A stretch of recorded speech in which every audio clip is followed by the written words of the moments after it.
So guys, mnakumbuka ule msichana mwenye alitoka hapa eti hataki kazi yangu, hataki anything?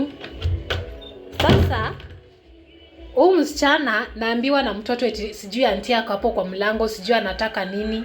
Like huyu msichana sijui shida yake ni nini. Alitoka hapa hataki kazi yangu, ona. Nimeambiwa hapo kwa mlango. Sijui anataka nini tena.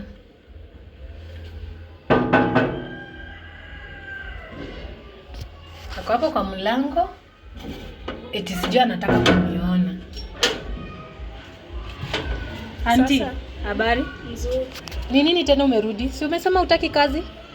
Baba, nimekujia pesa yangu na briefcase. Pesa mwezi ijaisha. Si nilikwambia nitakupea pesa yako end months. Lakini mama Mercy, mwezi yenye nilianza job iliisha. Nilianza job date 20. Si last month hii mwezi ijaisha. Kama unataka pesa yako nitakutumia pesa. Kama unataka briefcase, mama hapo nje nikuletee briefcase yako. Sawa? Kwa sasa nimekuwa mtu siwezi ingia kwa nyumba yako sasa. Ile madharau yote ni ulitoka hapa nayo. Huku haijua umeacha kitu yako mahali utaenda kuchukua tena.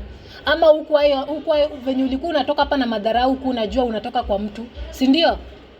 Lakini si nilikwambia nitaita boda nibebe briefcase, singeweza kubeba. Na nimekuja na yako huko chini. Na hiyo kuniongelesha, ulikuwa unaniongelesha hivyo na madharau, ulikuwa unaniongelesha mbona? Ulikuwa umepata something better ya kufanya ndio ukaona uniongeleshe vibaya. Si ndio? Unataka briefcase yako? Na pesa.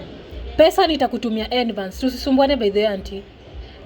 Nitakutumia pesa yako end months. Chukua briefcase yako wewe toka. Mimi na wewe imeisha. Sawa? Niko na msichana wangu wa kazi, mimi sitaki sahi mambo yako. Tulimalizana na wewe.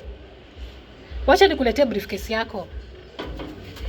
Simama hapo nje, nakuletea briefcase. Kuna earrings zangu hapo kwa dirisha na nakuletea guys, ndio hii briefcase yake. Huyu msichana alitoka hapa na madharau sana, hata hataki kuona anything, hata hataki kuambiwa anything. Acha tumpelekee aende. Juu sasa hizi ni mawat. Acha tumpelekee briefcase yake aende.